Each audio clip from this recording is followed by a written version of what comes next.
Tonight, to take action to appeal the latest challenge to one of the president's executive orders, a federal judge blocking the Trump administration's effort to punish sanctuary cities. Chief of Staff Rain's previous assessment, quote, "It's the Ninth Circuit going bananas."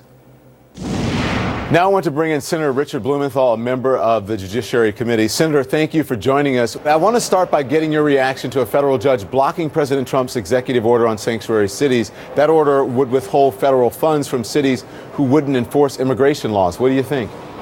This step is unsurprising because President Trump's executive order is clearly constitutionally overreaching and trying to use local police and law enforcement as federal agencies. Simply cannot commandeer local police to do the bidding of federal agents. And so it's welcome, significant, and I hope will reverse the present trend toward unconstitutional overreaching by the executive branch. Well, to your point then, let's talk a little bit more about that, because a judge found that this executive order could violate the Constitution because the power to allocate funds belongs to the Congress, not the president. Do you think the president understands that separation of powers?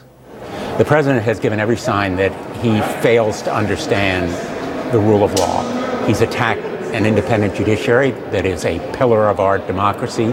He has demeaned and disparaged the free press, and he has disregarded the plain constitutional powers of Congress and what he said about health care and a variety of other programs where constitutionally Congress has an inviolate role to play.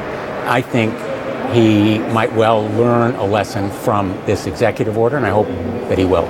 So let's turn now to Russia, Senator, the Russia investigation and the news today about Michael Flynn. Do you think Michael Flynn is guilty of a crime, and if so, what crime? If these facts are true, as disclosed today, that he failed to disclose on his SF-86 that he took payments and benefits from the Russians.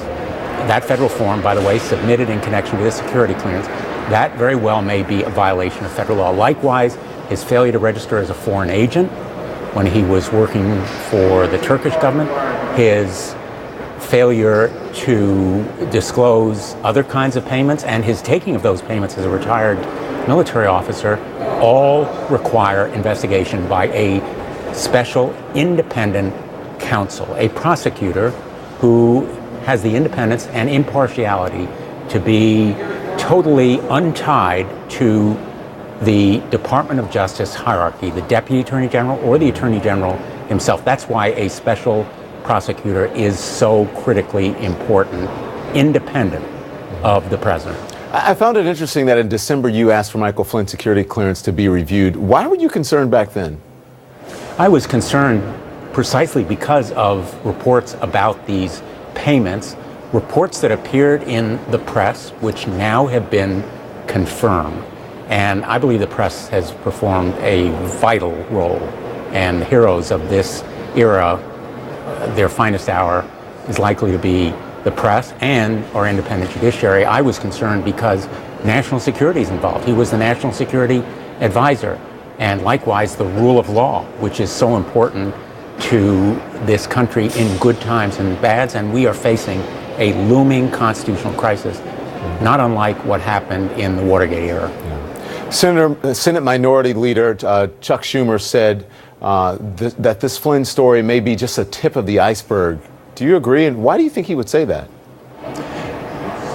If he meant by the tip of the iceberg that it may indicate other involvement and possible collusion, aiding and abetting by Trump associates in the Russian interference in our elections, he is absolutely right. Because take just some of the names we know. Roger Stone, Paul Manafort, Carter Page. These individuals and the allegations involving them could potentially lead to a major investigation of Trump associates aiding and abetting or complicity in the Russian interference in our elections. And that interference is beyond dispute. The intelligence community has established it, and there's consensus, bipartisan consensus, that it happened. The question that requires a special prosecutor to investigate is whether and how Trump associates participated or colluded in some way in that interference. Does the evidence so far show that? The evidence certainly has to be pursued, and there is more than what is called a prima facie case on its face. There's more than ample evidence for an investigation pursued vigorously and independently, which is why we need a special prosecutor, but also why the FBI is already investigating it. And there's certainly indications of a lot of fire behind the smoke. We learned today that former Acting Attorney General Sally Yates and the former Director of National Intelligence Jane Clapper are testifying before your committee, the Senate Judiciary Committee, in a few weeks about possible coordination during the election between Trump advisors and the Russian government. What do you want to hear from them? I want Director Clapper's insight as to what and how the Russian interference happened and what kind of assistance they may well have received from Americans, specifically associates or workers in the Trump campaign or the transition.